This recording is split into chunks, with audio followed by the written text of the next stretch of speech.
Fala, minha gente, tudo certo? Vamos nessa então falar sobre Grêmio 2, Botafogo 3, que acaba de acontecer lá no Rio de Janeiro.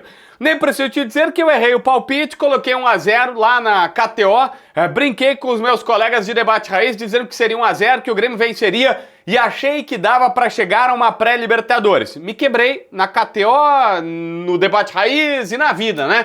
Porque absolutamente não foi isso que aconteceu com o Grêmio. Se tu quiser, pra brincar, pra te divertir, o link da KTO tá na descrição, no primeiro comentário. Tu pode começar a brincadeira lá pra maiores de 18 anos e pra quem tem juízo na cabeça, começa lá na KTO. É simples pra fazer o cadastro, é uma exigência da regulamentação do governo pra tu colocar teus dados lá, mas não tem nada sensível, nada absurdo. Tu pode começar a brincadeira, mas aqui não vai ter nada de brincadeira do que eu vou falar sobre o Grêmio.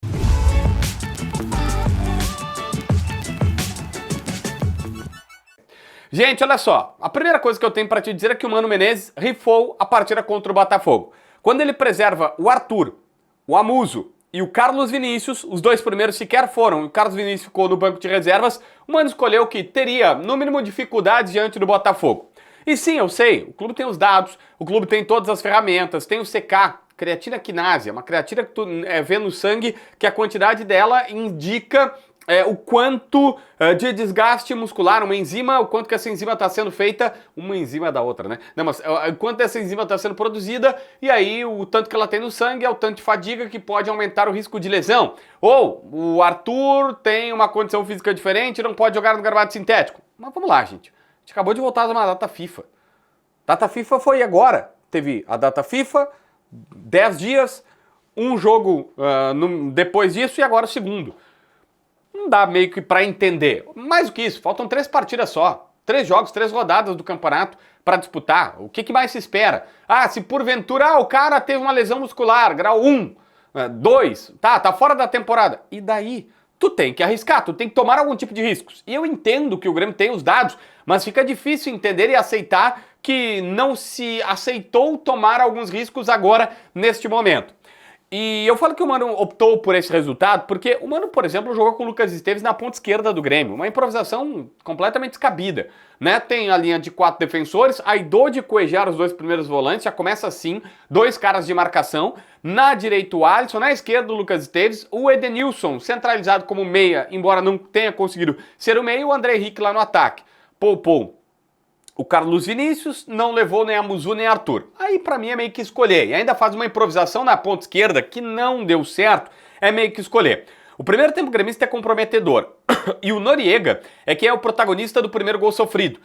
Na verdade, é uma jogada um pouco mais coletiva, mas, cara, o Noriega ele tem uma coisa, assim. Ele é muito bom jogador, ele acertou o sistema defensivo pela direita. Eu não posso dizer absolutamente nada diferente disso. Mas ele tem alguns lances de azar um tanto quanto surreais, né? Porque a gente já vem aí vendo alguns lances que a bola bate no braço dele, ele tá correndo risco a todo momento e tu olha, não tem culpa, ele não tem o que fazer, a bola bateu no braço.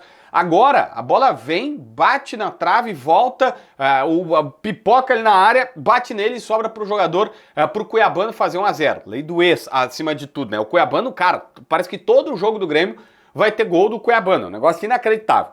O 2 a 0 ainda do primeiro tempo é uma jogada que o Grêmio tá no ataque, o Marcos Rocha perde a bola, tem o contra-ataque, o Arthur limpa, o Carioca, o Gustavo Martins como quer, ele passa correndo, tá, o Arthur que é bom jogador, pá, mete a bola no cantinho, 2 a 0. O Grêmio vai pro intervalo sendo dominado com 2 a 0 contra e que tava na cara que as coisas não estavam dando certo.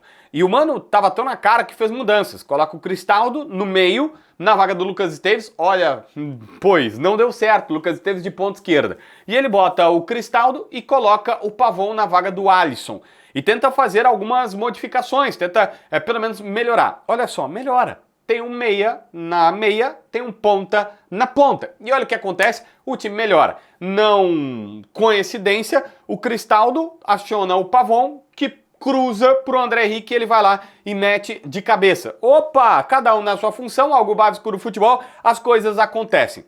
Depois, ficou meio que evidente que preservar jogadores foi determinante para a derrota, porque o Grêmio ainda tem o Carlos Vinícius que entrou e marcou o segundo gol. O Grêmio perdeu por 3 a 2, nesse momento o segundo gol do Carlos Vinícius já era quando o Grêmio tinha tomado um terceiro gol, mas assim, o Grêmio chegou a estar 2 a 1, aí toma um 3 a 1 e o Carlos Vinícius entra e faz o segundo gol gremista, teve uma pressão aí no final e tudo mais. Mas o que eu quero colocar aqui é, se o Grêmio tivesse jogado com uma escalação adequada, com uma escalação justa, com uma escalação bem coerente, não teria levado os 2 gols no primeiro tempo. O que prejudicou toda essa partida foi ter levado os 2 gols, porque o Grêmio leva 2-0, aí consegue fazer 2-1, tá na pressão para fazer o empate, toma o 3-1, que pode acontecer. Mas tanto era melhor do que o Botafogo, que mesmo tomando um 3-1, o Carlos Vinícius vai lá, faz um 3-2 e o Grêmio, olha, por pouquinho no final, ainda não consegue minimamente um empate.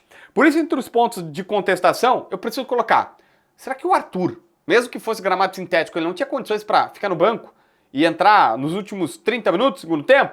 O Carlos Vinícius, será que ele não tinha nenhuma condição de ser titular? Será que realmente a condição física dele era tão comprometedora assim?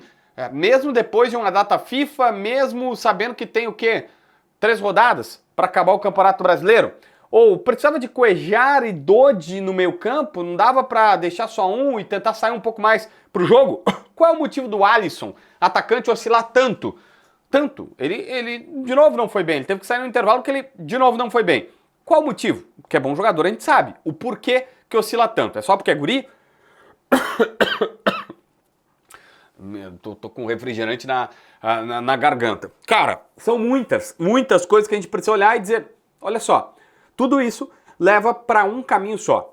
Nesse momento, primeiro, o Grêmio esquece Libertadores. Eu tava aqui tentando colocar, olha, quem sabe pré-Libertadores, se o Galo ganhar a Sul-Americana, perdeu, né? Deu Lanús nos pênaltis. Mas se o Galo ganhar a Sul-Americana e vai mais pra frente, abre até G9 numa dessas, olha, mas quem sabe o Grêmio faz uma arrancada, as últimas 4 partidas tem 3 vitórias e 1 empate, alguma coisa que o time perdeu, cara, perdeu. Muito improvável, praticamente difícil. Mais do que isso, a realidade gremista agora é o seguinte, se o Internacional inventa de vencer o Santos no estádio Beira-Rio, o Santos pode vir sem Neymar. Não sei se isso é bom ou se é ruim, talvez seja até bom, porque o Santos joga mais sem o Neymar, pelo menos nos últimos jogos. O Inter vence o Santos, o Inter passa o Grêmio na tabela. Não tem como comparar o momento dos dois, a crise que se instalou no Internacional e a bola que o Internacional joga, que é muito pior que a do Grêmio. O Grêmio joga um futebol melhor do que o Inter, claramente, tanto que, bom, o próprio Inter admite isso, mas vai ser constrangedor se terminar o campeonato com o Internacional na frente do Grêmio. E talvez a única coisa que explique a gente não criticar mais o Grêmio do que está criticando é justamente olhar para o rival e saber que está pior a situação, de que o Inter pode até cair para uma segunda divisão. O Grêmio não vai cair, mas a realidade é de no máximo uma Sul-Americana e de um técnico que tem algumas decisões que a gente precisa colocar aqui como bem contestáveis e que hoje, na minha visão, não faz trabalho para renovar contrato com o Grêmio. Mas, ao que tudo indica, vai ser isso que vai acontecer. E a única coisa que eu tenho para te dizer é, se o Mano de fato ficar, ele precisará entregar mais na próxima temporada do que está entregando nesse ano de 2025, tá bom? Se inscreve no canal, assina a notificação, deixa teu like, comenta aqui embaixo para ver mais vídeos.